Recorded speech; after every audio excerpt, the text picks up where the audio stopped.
കാരണം ആശാവർക്കർമാരുടെ പ്രവർത്തനത്തിൻ്റെ ഫലമായിട്ടാണ് ഈ സർക്കാർ രണ്ടാമതും വന്നത്. കാരണം കോവിഡ് കാലത്ത് ഏറ്റവും കൂടുതൽ പ്രവർത്തിച്ച ആളുകളാണ് ആശാവർക്കർമാർ. അവർക്ക് 21,000 രൂപ കൊടുക്കുമെന്ന് പറഞ്ഞിട്ട് അവരെ തെരഞ്ഞെടുപ്പിന് വേണ്ടി പ്രയോജനപ്പെടുത്തി.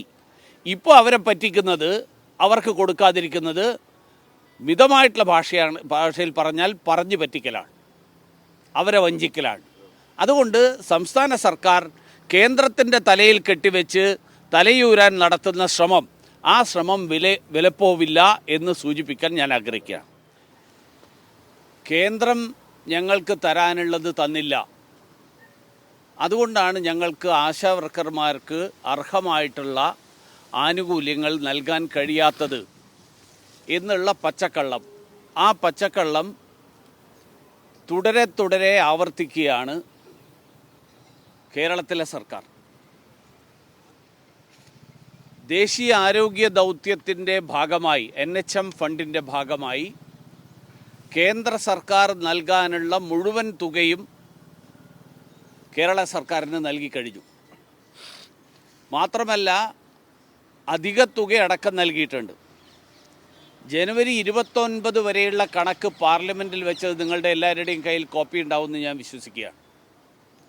പാർലമെൻറ്റിൽ വെച്ചിട്ടുള്ള കണക്കിൽ അന്ന് പറഞ്ഞിരുന്നത് 914.24 കോടി കൊടുക്കേണ്ടതിൽ 815.73 കോടി രൂപ കേന്ദ്ര സർക്കാർ സംസ്ഥാനത്തിന് നൽകിക്കഴിഞ്ഞു. ഈ പണം മുഴുവൻ ആശാവർക്കർമാരുടെ ഇൻസെൻറ്റീവ് അല്ല, NHMൻ്റെ കീഴിൽ വരുന്ന വിവിധ പദ്ധതികൾക്ക് വേണ്ടിയുള്ളതാണ്. അതിൽ ഒന്ന് മാത്രമാണ് ഇൻസെൻറ്റീവ്, അതായത് കേന്ദ്ര സർക്കാർ നൽകേണ്ട ഇൻസെൻറ്റീവ് ഉൾപ്പെടെയുള്ള പണം. 915 ഇനി അഥവാ വാദത്തിന് വേണ്ടി 97 കോടി കൊടുക്കാൻ ബാക്കിയുണ്ടെന്ന് വെച്ചാലും ബാക്കിയുള്ള 814 നിന്ന് ഇൻസെൻറ്റീവ് കൊടുക്കാനുള്ള പണം എടുക്കാം. ബാക്കിയുണ്ടായിരുന്ന 97 കോടി രൂപ ഫെബ്രുവരി 12-ാം തീയതിക്കകം ബാക്കിയുള്ള അഡീഷണൽ തുക അടക്കം കൊടുത്തു തീർത്തു. ഇപ്പോൾ കേരളത്തിലെ ആരോഗ്യ വകുപ്പ് പുതുതായിട്ട് പ്രചരിപ്പിക്കുന്ന ഒരു പച്ചക്കള്ളം, 2023-24 ഫണ്ട് വിനിയോഗം, ഒരു കൊല്ലം മുമ്പത്തെ കാര്യമാണ്. 23-24 ഫണ്ട് വിനിയോഗം, ആ ഫണ്ട് വിനിയോഗത്തെ സംബന്ധിച്ച് കേന്ദ്ര ആരോഗ്യ മന്ത്രാലയം നൽകിയിട്ടുള്ള ഒരു കത്ത്, ആ കത്ത് പ്രചരിപ്പിച്ചുകൊണ്ട് കേന്ദ്രം ഞെരുക്കുന്നു എന്ന് പറയുന്നതാണ്. എൻ്റെ ബഹുമാന്യരായിട്ടുള്ള മാധ്യമ സുഹൃത്തുക്കൾ ഈ കാര്യങ്ങൾ പഠിക്കാത്തത് കൊണ്ടാണോ മനസ്സിലാവാത്തത് കൊണ്ടാണോ എന്നെനിക്കറിയില്ല. വീണ ജോർജിൻ്റെ ഓഫീസിൽ നിന്ന് കൊടുക്കുന്ന കത്തും വാർത്തയും അതേപടി ബ്രേക്കിംഗ് ന്യൂസായിട്ട് കൊടുക്കുകയാണ്. ഇന്നിപ്പോൾ നമ്മുടെ ബാലഗോപാൽ മന്ത്രിയും അതേ കത്തെടുത്ത് പൊക്കിക്കാണിക്കുന്നത് ഞാൻ കണ്ടു. 2023-24 ഫണ്ട് കേരളത്തിന് ലാപ്സായത് അല്ലെങ്കിൽ നഷ്ടമായത് കേന്ദ്ര പദ്ധതിയുടെ മാനദണ്ഡങ്ങൾ പാലിക്കാത്തതാണ് എന്ന് ആ കത്തിൽ കൃത്യമായിട്ട് പറഞ്ഞിട്ടുണ്ട്. കേന്ദ്ര പദ്ധതിയുടെ മാനദണ്ഡങ്ങൾ പാലിക്കുകയും നൽകിയ ഫണ്ട് ചെലവാക്കിയതിൻ്റെ യൂട്ടിലൈസേഷൻ സർട്ടിഫിക്കറ്റ് നൽകുകയും ചെയ്യണം. അത് ചെയ്തില്ല.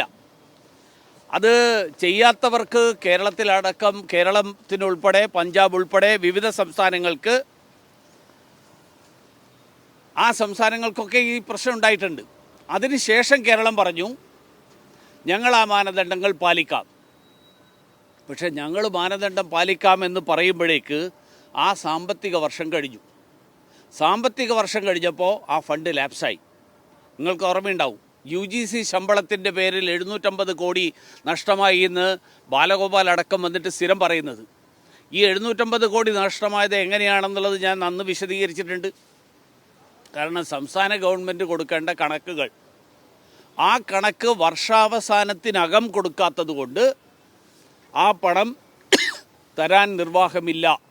കാരണം സംസ്ഥാന ഗവൺമെൻറ് നേരത്തെ തന്നെ, കേന്ദ്ര ഗവൺമെൻറ് സംസ്ഥാനത്തിനോട് നേരത്തെ പറഞ്ഞിരുന്നതാണ് ഈ കണക്കുകൾ മാർച്ച് 31-നകം നൽകണം. നൽകിയില്ല. അപ്പോൾ UGC ഫണ്ട് പോയി. കൊടുക്കേണ്ട കണക്ക് കൃത്യമായിട്ട് കൊടുക്കാത്തതിൻ്റെ പേരിൽ പിന്നീട് ഞങ്ങൾ അംഗീകരിച്ചു എന്നൊക്കെ പറഞ്ഞെങ്കിലും ആ വർഷം കഴിഞ്ഞപ്പോൾ അത് ലാപ്സായി.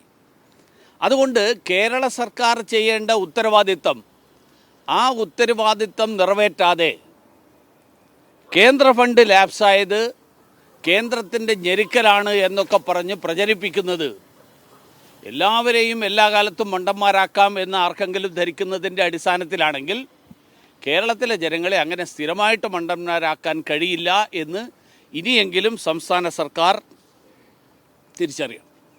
ഇനി വാദത്തിന് വേണ്ടി ഞാൻ നേരത്തെ പറഞ്ഞതുപോലെ 97 കോടി കിട്ടാൻ ബാക്കിയുണ്ടായിരുന്നു എന്ന് പറയുന്നത് വാദത്തിന് വേണ്ടി അംഗീകരിച്ചാൽ, കിട്ടാൻ ബാക്കിയില്ല, പക്ഷേ വാദത്തിന് വേണ്ടി അംഗീകരിച്ചാൽ അതാണോ ഈ 3 മാസത്തെ പണം കൊടുക്കാൻ പറ്റാത്തതിൻ്റെ കാരണം? കേന്ദ്രം NHM ഫണ്ടിൽ തരുന്നതിൻ്റെ എമൗണ്ടിൻ്റെ എത്ര ശതമാനമാണ് ഈ ഇൻസെൻറ്റീവ് എന്നെങ്കിലും സംസ്ഥാന ആരോഗ്യമന്ത്രി പറയണം.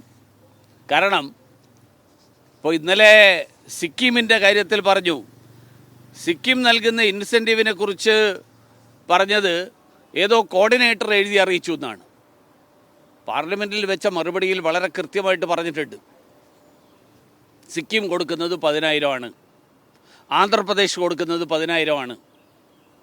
ആന്ധ്രാപ്രദേശ് ഇന്നലെ നിങ്ങളെല്ലാവരും വാർത്ത കൊടുത്തു, 1.5 ലക്ഷം രൂപ ഗ്രാറ്റുവിറ്റി ആയിട്ട് പിരിഞ്ഞു പോകുന്ന ആളുകൾക്ക് കൊടുക്കാൻ ആന്ധ്രാപ്രദേശ് തീരുമാനിച്ചു എന്ന്. അപ്പോൾ ഈ കോർഡിനേറ്റർ എഴുതുന്ന കത്തിൻ്റെ ആധികാരികതയാണോ പ്രാധാന്യം, അതിനാണോ ഏറ്റവും ആധികാരികത, അതോ പാർലമെൻറ്റിൽ വെക്കുന്ന മറുപടിയാണോ? അപ്പോൾ അതുകൊണ്ട് ഈ തരത്തിൽ കള്ളക്കണക്കുമായിട്ട് വരാതെ അവിടെ മഴയും വെയിലും കൊണ്ടിരിക്കുന്ന പാവപ്പെട്ട ആശാവർക്കർമാർ അവരുമായിട്ട് കാര്യങ്ങൾ സംസാരിച്ച് കേരള സർക്കാരിൻ്റെ പരിമിതികളും പ്രശ്നങ്ങളുമുണ്ടെങ്കിൽ ആ കാര്യങ്ങൾ നിങ്ങൾ അറിഞ്ഞിട്ടായിരിക്കുമല്ലോ. നിങ്ങൾ ആദ്യം തന്നെ പറഞ്ഞല്ലോ, കേരളത്തിന് ഈ കഴിഞ്ഞ തെരഞ്ഞെടുപ്പിനെ നേരിട്ടപ്പോൾ 21,000 രൂപ ആശാവർക്കർമാർക്ക് കൊടുക്കുമെന്ന് പറഞ്ഞത് എന്തിൻ്റെ അടിസ്ഥാനത്തിലാണ്? അങ്ങനെ ആളുകളെ തെറ്റിദ്ധരിപ്പിച്ച് തെരഞ്ഞെടുപ്പിൽ വീണ്ടും രണ്ടാമതും തിരഞ്ഞെടുക്കപ്പെട്ട്, കാരണം ആശാവർക്കർമാരുടെ പ്രവർത്തനത്തിൻ്റെ ഫലമായിട്ടാണ് ഈ സർക്കാർ രണ്ടാമതും വന്നത്. കാരണം കോവിഡ് കാലത്ത് ഏറ്റവും കൂടുതൽ പ്രവർത്തിച്ച ആളുകളാണ് ആശാവർക്കർമാർ. അവർക്ക് 21,000 രൂപ കൊടുക്കുമെന്ന് പറഞ്ഞിട്ട് അവരെ തെരഞ്ഞെടുപ്പിന് വേണ്ടി പ്രയോജനപ്പെടുത്തി. ഇപ്പോൾ അവരെ പറ്റിക്കുന്നത്, അവർക്ക് കൊടുക്കാതിരിക്കുന്നത് മിതമായിട്ടുള്ള ഭാഷയിൽ പറഞ്ഞാൽ പറഞ്ഞു പറ്റിക്കലാണ്, അവരെ വഞ്ചിക്കലാണ്. അതുകൊണ്ട് സംസ്ഥാന സർക്കാർ കേന്ദ്രത്തിൻ്റെ തലയിൽ കെട്ടിവെച്ച് തലയൂരാൻ നടത്തുന്ന ശ്രമം, ആ ശ്രമം വിലപ്പോവില്ല എന്ന് സൂചിപ്പിക്കാൻ ഞാൻ ആഗ്രഹിക്കുകയാണ്.